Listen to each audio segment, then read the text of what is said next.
Gemini, this is for you. Sa mga Gemini ito, guys. Okay. Tingnan natin ang inyong message today. Simula ngayong araw na to, guys. Para sa mga Gemini. Uy, success ito, guys. Victory and success. Okay, Gemini, this is for you. Tingnan natin. I need 2 messages dito sa mga Gemini. Titignan natin ang inyong mensahe today. Simula sa araw na to. Okay, spiritual strength is here.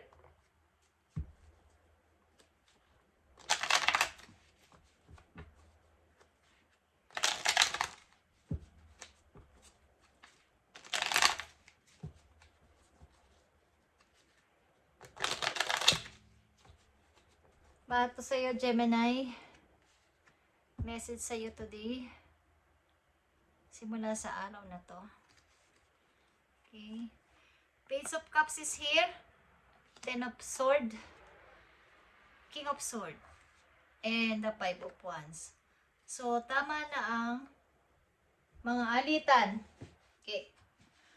Maaring may gusto sa'yo humingi ng sorry sa mga ginawa sa'yong pagtataksil, something pananakit sa puso mo o pagpipetray sa'yo. At maaaring meron ka ditong tinapos na mga kompetensya sa paligid, ayaw mo na makipagtalo sa kanila at gusto mo na tong tapusin. Gusto mo na tong bigyan ng wakas ang mga pagtatalo na to. Tumalay sa pamilya o sa trabaho. Is, meron ka nang napagdesisyon na tama na to, mga away-away na to. Sa trabaho, maybe maraming kompetensya, maraming rival guys. At kailangan mo dito maging, hindi ko alam kung kayo ay medyo harsh magsalita sa inyong mga nasasakupan, kung kayo ay pinuno o something kayo ay may position sa trabaho, is maaaring may mga kakompetensya dito guys, okay? So dito ang material harvest. Kumbaga sa inyong kasalukuyan, inaanin nyo ng inyong mga napaghirapan. Andito na kayo sa time ng pag-harvest ng iyong mga ginawang pagsisikap. Okay? Meron na kayong mga na-achieve maybe sa inyong kasalukuyan at inyo nang nakikita ito. Nakikita nyo na yung inyong mga napaghirapan ay kung paano nyo to nagawa, paano nyo to ginawa, at pinaghirapan nyo to ay nakikita nyo yung resulta. Okay? Something ito ay sa pag-harvest is kay nakikita nyo na yung inyong mga itinanim, nagbunga na inyong paghihirap. Okay, sa kabila ng mga tao na maaaring nanloko sa inyo dito at nagpahirap, is andito yung pagtatagumpay sa kaperahan sa mga Gemini nandito. Andito ang firm foundation guys. Sa mga nasasukupan nyo, kung kayo isang pinunungat, kayo man ito sa bahay man, sa inyong pamilya man, ito sa trabaho man, kayo ay maprotekta. Maprotekta kayo sa inyong mga mahal sa buhay. Kumbaga, walang makakaapi sa kanila. O pwedeng manakit sa kanila hanggat maaari, pagtatanggol ko sila kahit sa anumang paraan. Kahit na makasakit pa ako, kailangan ko silang ipagtanggol. Okay, Gemini. Ilinisan nyo yung stress, guys. Okay. Stress. Tinampan natin itong material harvest sa inyo, guys. Sa kabila ng inyong mga bawais kayo ay mga niloko, something na pinagtaksilan ng kung ano man ito, sa bagay man to o sa ng mga tao sa paligid ninyo. Dito yung pag-ani nyo ng tagumpay.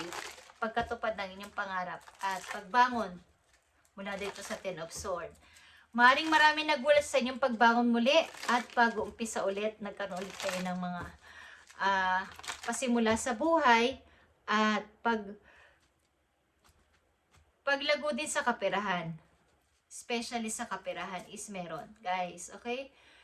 Material harvest sa mga Gemini. Firm foundation, guys, is here. May protection kayo sa inyong mga mahal sa buhay dito, guys. At nagdudulot nito minsan ng stress sa inyo. Okay? Katulad ng sinabi ko, 6 of Pentacles and 9 of Cups is here. pag-ani ng tagumpay sa inyong mga itinanim, meron ng result o magkaka-result na ito ay fulfillment, okay? Pagka-fulfill ng inyong puso dito, wishes fulfillment o fulfillment of wishes, okay? Is pagtupad, pagkatupad ng inyong pangarap dito is meron guys, at ito ikakasaya ng inyong puso sapagkat yung inyong itinanim na mabubuting pagtulong sa kapwa at kasipagan sa inyong mga maraming taon, yung mga pagpapasensya mo sa mga taong mga nagdulot ng sakit sa inyo, is natuto kayong bumangon dito at nagtagumpay o magtatagumpay kayo dito guys. Okay, matutupad nyo inyong pangarap dito. Andito ang 8 of Sword and 9 of Sword guys. Katulad ng sinabi ko, ilan sa inyo dito ay stress, nai-stress at dahil nga sa mga away na to sa paligid. At maaaring sa trabaho din meron, kompetensya ito guys. Kailangan nyo ditong maging matatag sapagkat kung kayo pinuno dito, kayo leader dito, kailangan ninyo itong patigilin ng mga ito. Okay? Maaaring maraming away-away sa inyong company o sa inyong pamilya. Is kailangan kayo dito ang masunod at manguna. But ang kapalit naman nito ay inyong pagka-stress at kawalan din ng tulog. Okay? Pagka-problema guys at pakaring magtulog sa inyo ito ng panghihina o kawalan ng energy guys. Ingatan nyo rin ang inyong likod. Okay? Ang inyong sa may bewang. Okay, Gemini.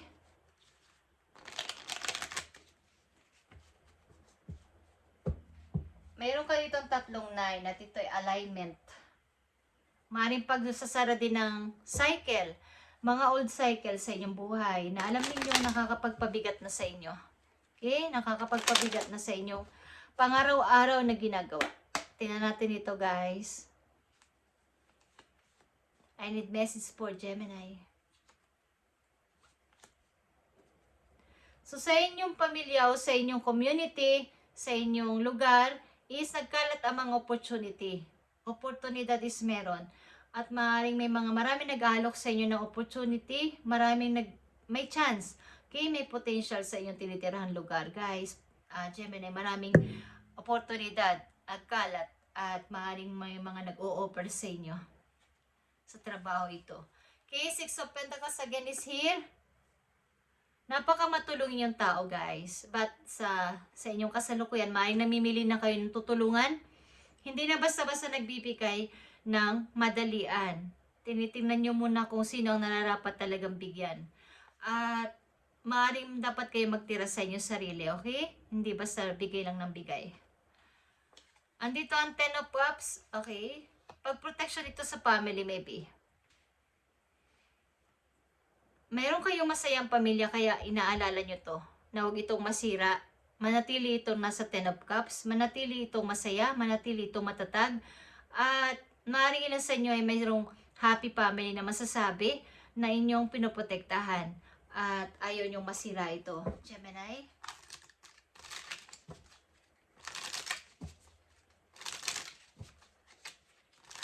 Message pa para sa iyo, Gemini. Simula sa araw na to.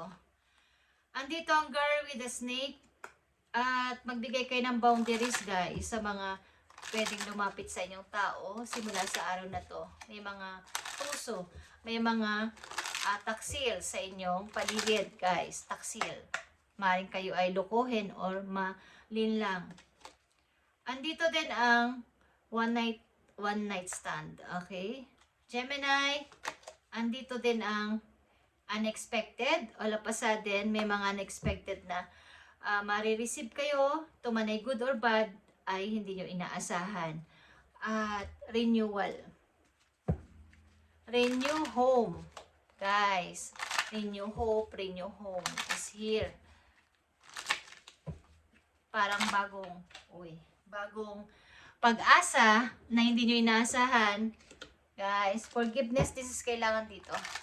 Forgiveness. Tingnan natin, Gemini, a message for you.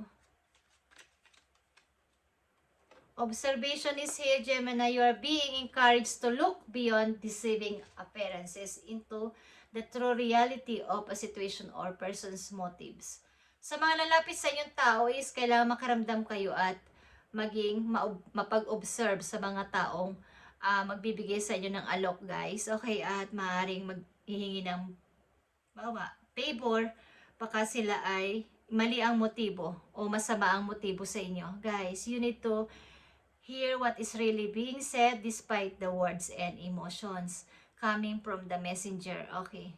Yung emotion at saka yung kanyang mga sinasabi kasi is magkaiba. Okay? Sa pananalita at sa kanyang emotion, yung nararamdaman nyo rin para sa kanya, yung pagsasalita niya. Ito man ay pag-ibig o sa mga kaibigan o sa mga taong lalapit sa inyo is pag-observe kayo sa kanilang mga motive kung bakit sila lapit na lapit sa inyo. Bakit sila andyan o maali-aligid sa inyo. Okay guys?